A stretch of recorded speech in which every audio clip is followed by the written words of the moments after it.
Assalamu alaikum everyone. I hope you are all doing great. This is Safwan Hashmi from PMS 13.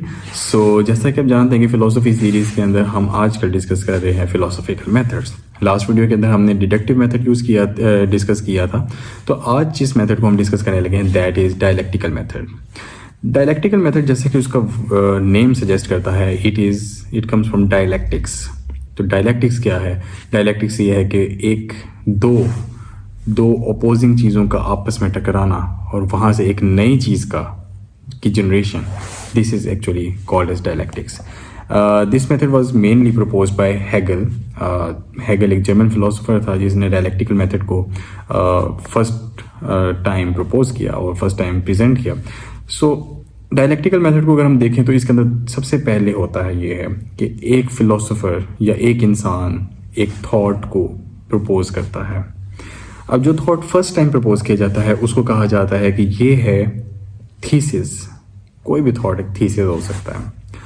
अब उस thesis के against उसकी short Cummings को consider करते हुए एक वही इंसान या कोई और इंसान एक डिफरेंट थॉट को प्रपोज करता है जो कि उस थीसिस का ऑपोजिट होता है। उस थीसिस की शॉर्ट कमिंग्स को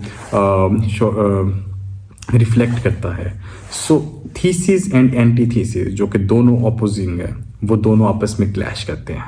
जब उनके क्लैश होता है तो उन क्लैश के ज़रिए आपके सामने एक नया थॉट आता है जिस थॉट में थीसिस की सारी प्रोपोजिशन होगी बट उसकी शॉर्ट कमिंग्स नहीं होंगी।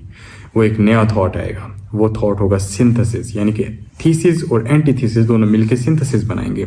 और इसी तरह ये प्रोसेस आगे चलता जाएगा क्योंकि सिंथेसिस जो होगा वो उसके बाद थीसिस बन जाएगा और उसका फिर आगे मजीद एक एंटीथीसिस आएगा जो आपस में क्लैश करने के बाद दोबारा एक सिंथेसिस देंगे।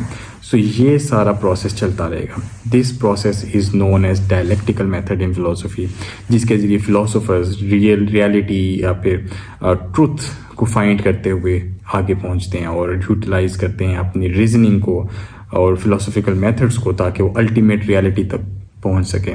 सो होपफुली डायलेक्टिकल मेथड आपको अच्छे से समझ आया होगा। हम इस फिलोसफी सीरीज़ को आगे भी कंटिन्यू रखेंगे इंशाल्लाह। Thank you so much.